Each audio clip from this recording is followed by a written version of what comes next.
Secure from GlobeX Data promises truly private and protected email and messaging. And with me, CEO Alain Ghiai, to update us on the company. And it seems like, Alain, every day we hear of some cyber hack, some attempted attack. I mean, there was one late last week with the Microsoft, and now there's some news about some groups that are possibly trying to hack some global telecommunication networks. Explain what's happening here. Yes, it's pretty disturbing. What's happening is there's a couple of groups that are remaining fairly quiet, so fairly anonymous, that are hacking telecom operating networks. So it's no longer hacking people's individual mobile devices. It's a lot worse, essentially. Now they can go to the operator. We've had articles where T-Mobile was hacked, Verizon. Don't know about AT&T, haven't read lately, but basically it's not just a US operator. They can go to the networks of global operator to hack. There was, in the article that was mentioned on Sky News in the UK, essentially it talks about the NSO spyware as well. They talk about that. You know, NSO is, again, we may have read about it earlier or heard about it. It was a spyware that was criticized because it's used by a lot of authoritarian regime, you know, some of them in the Middle East, actually, things like that, to spy on their citizens. It's global, it's not just that region.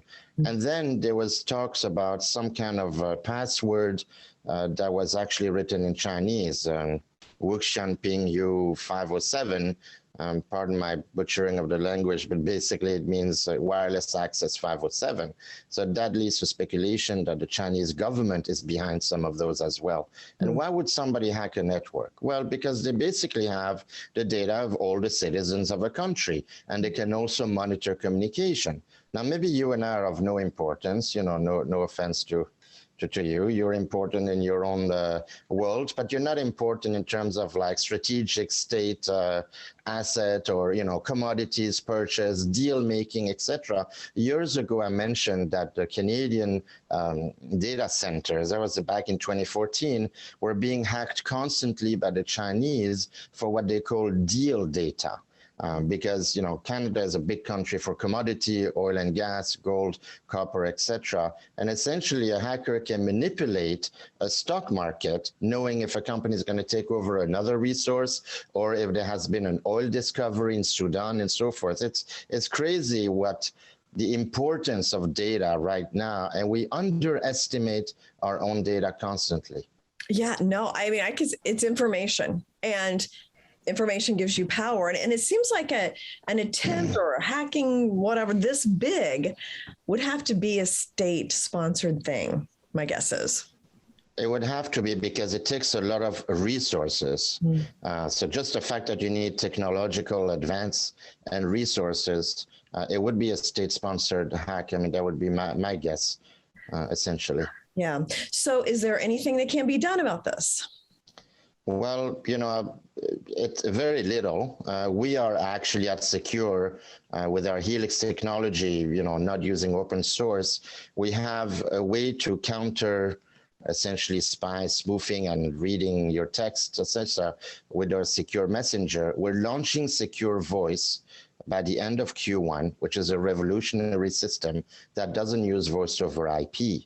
So again, if you remember, we never asked for your phone number, so you don't exist in the eyes of a telco. Essentially, once you're able to use our voice system, you can make a call to anyone, whether they have Secure or not, because you can invite them through a text link soon actually coming up. Somebody clicks and they can have a voice call with you. Their phone numbers are not being divulged, and we don't use voice over IP, which is a standard technology of all of these internet voice systems like WhatsApp and Telegram and everything else. And of course, it's going to be highly encrypted. It's stored only in Switzerland using our Helix encryption technology, which is not open source, and we don't host it on any of the big tech data. So that will probably be the only platform, or one of the very few in the world, that will guarantee you that your conversation remain private, because we don't data mine you. And I never say 100%, but I would say, you know, fairly unhackable. We haven't been hacked successfully since our start in Geneva in 2007. So that's a pretty good record for not being hacked and being targeted a lot. So I would say that that would be would be a solution. For example, it's going to be about $20 a month. And I can only imagine that services like what you provide will be in huge demand, because it feels like this is where wars are going. Information technology, economic, like the economics that are gained through information technology. So that's, I mean, is Secure able to accommodate a government? I know you do businesses, but explain that. We do. We totally can. In fact, as a matter of fact, we just bought over $1 million worth of machine that we're shipping to Switzerland in January. We're dealing with a South Asian government before COVID, with their Defense Department, also a large bank.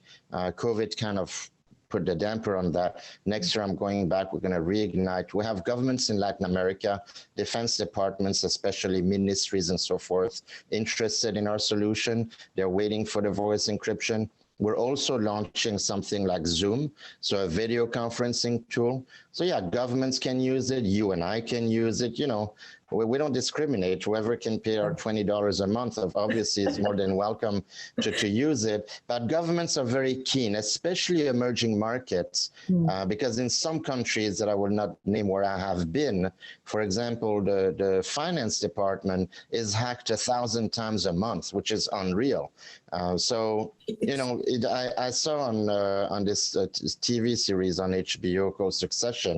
Anyway, it was like the season 3, and this scion of this billionaire who's in the information is kind of like the Rupert Murdoch type of scenario. He said something really smart. He said, information is going to be bigger than water in 100 years. And in a way, I could see how information is going to be so big. And how do you get information? You get it from data and stealing data. So it's going to be much worse than you think. So all CEOs out there, all executives, C-level, board member, you know, important people who are conducting big businesses in every country, I would recommend them to use a highly encrypted and secure and private system like Secure, pun intended, obviously. Oh, the market could be huge. By the way, that's 33 hacks a day, 1,000 a month. Yeah. It's 33 a day. Oh my goodness. Yeah, it's crazy. And that's just one little country. In India, I read last year in Q1 of 2020, there were 52 million hacks in the first quarter alone.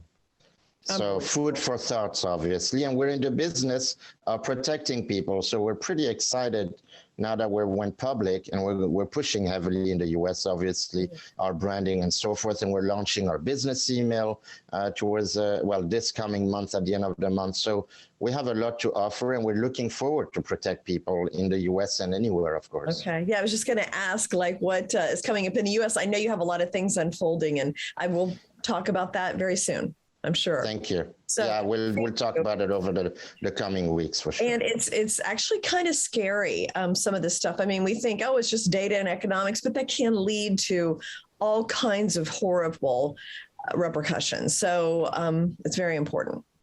Definitely. It's important to protect your intellectual property. And as a country, it's important to protect the tens of billions of dollars that are going to R&D in the US, that are being siphoned overseas by other governments, just like that. So I would say it's important to protect those dollars that we're spending, the time and the thousands of hours in R&D, whether it's medical, biotech, finance, you know, commodity, oil and gas, resource. The U.S. has too much to lose. So no, it's important to protect point about that. And I know during the COVID vaccines, there were some hack attempts trying to get, the whole formula or the process to create those. And it probably is continuing. I mean, Novavax was on Bloomberg today. They're going to get their protein vaccine out. And I guarantee you there's probably somebody out there who's trying to monitor all the email, the communication of everything that's happening, and trying to really hack in there just to clone and copy the thing.